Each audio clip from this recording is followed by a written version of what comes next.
Perkenalkan, saya Gufron Fikrianto dari kelas SI 4203. Sekarang saya akan menjelaskan materi tentang transisi dari analisis ke desain menggunakan interaction diagram. Tujuan pembelajarannya ini adalah yang pertama, menjelaskan tujuan dan elemen dari desain model. Yang kedua, mengidentifikasi elemen esensial dari UML communication diagram. Yang ketiga, membuat tampilan communication diagram. Yang keempat, mengidentifikasi elemen esensial dari UML sequence diagram. Yang kelima, membuat tampilan sequence diagram dari desain model. Proses map. Sekarang kita berada di tahapan desain model, di mana kita menganalisis functional requirement. Untuk sub activity-nya sendiri, kita berada di tahapan create interaction diagram for key use case scenario. Pengenalan desain model.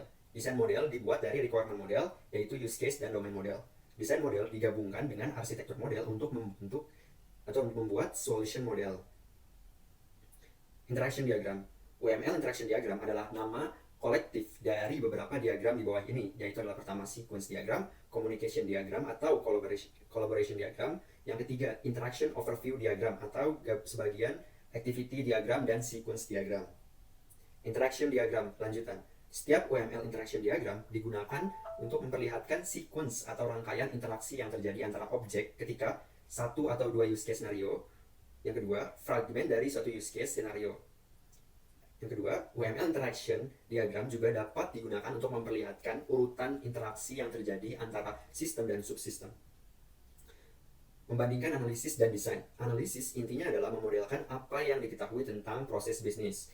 Sedangkan desain itu adalah bagaimana memodelkan bagaimana sistem akan mendukung proses bisnis. Di analisis sendiri terdapat use case dan domain model. Sedangkan di desain itu ada di boundary komponen, service komponen, dan entity komponen.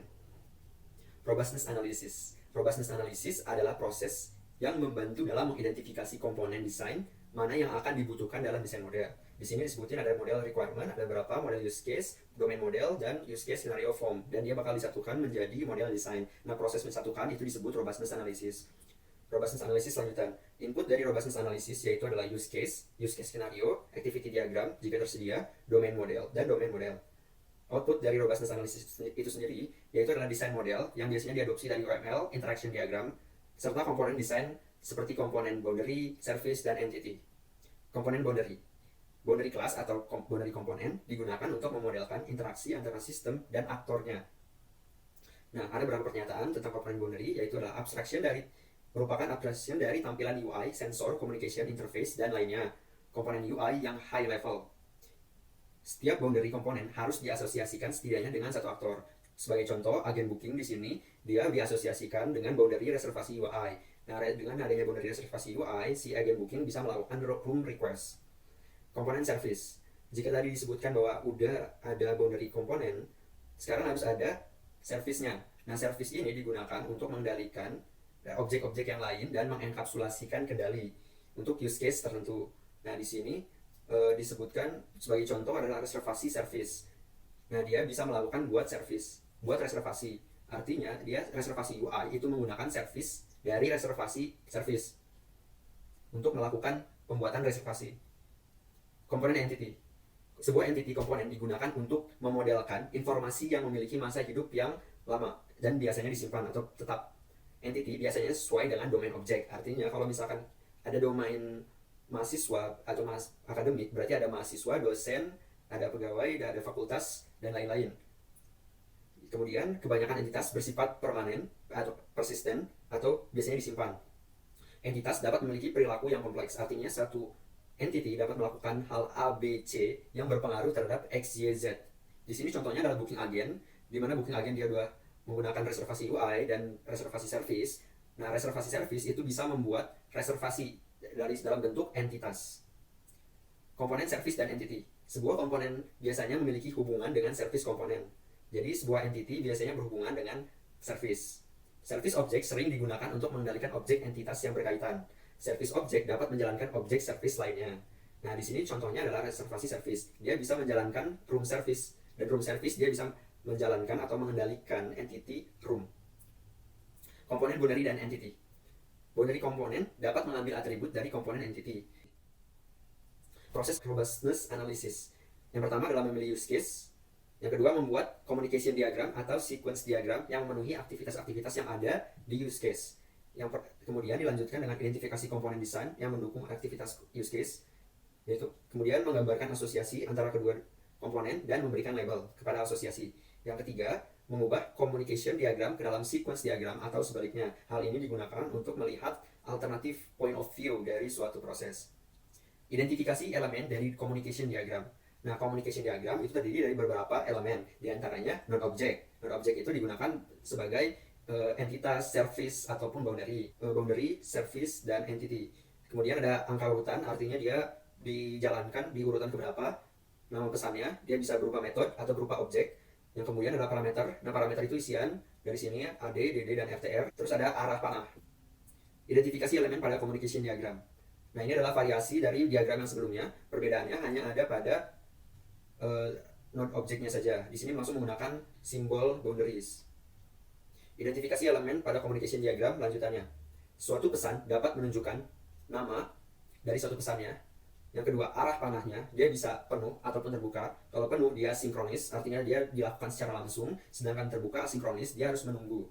Angka yang menjelaskan urutan pesan, artinya dia bisa memiliki urutan berapa dan untuk dijalankan. Terus ada daftar parameter yang dikirimkan. Dia bisa memanggil metode dengan mengirimkan parameter tertentu. Terus dia juga bisa memiliki kondisi di mana fungsi atau metode itu akan berjalan jika kondisi itu terpenuhi. Terus ada parameter return. Terus membuat communication diagram. Yang pertama, memilih use case yang sesuai. Terus tempatkan aktor dalam communication diagram. Analisis use case-nya. Untuk setiap aktor, tentukan boundary, service, entity, dan interaksi tambahan. Terus yang pertama, letakkan aktor dalam diagram. Terus dia dihubungkan dengan boundaries. Di sini reservasi UI.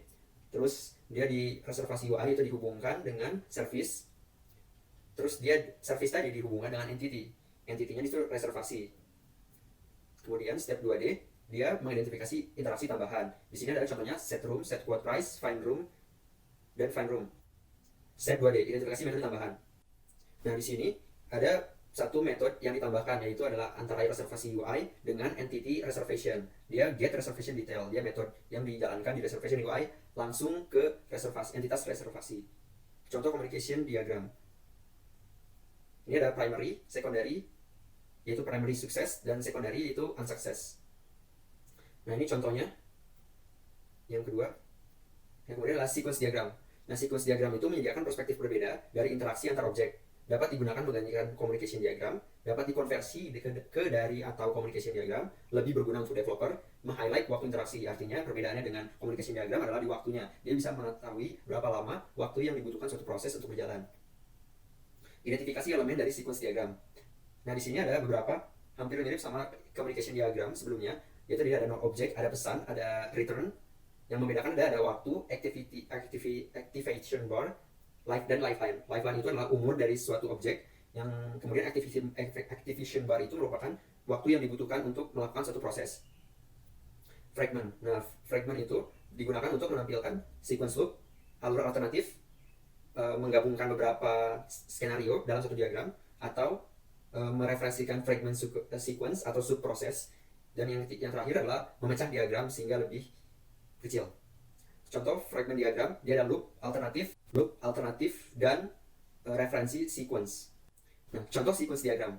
Sequence diagram ini adalah primary. Yang pertama, dia menggunakan alt fragment.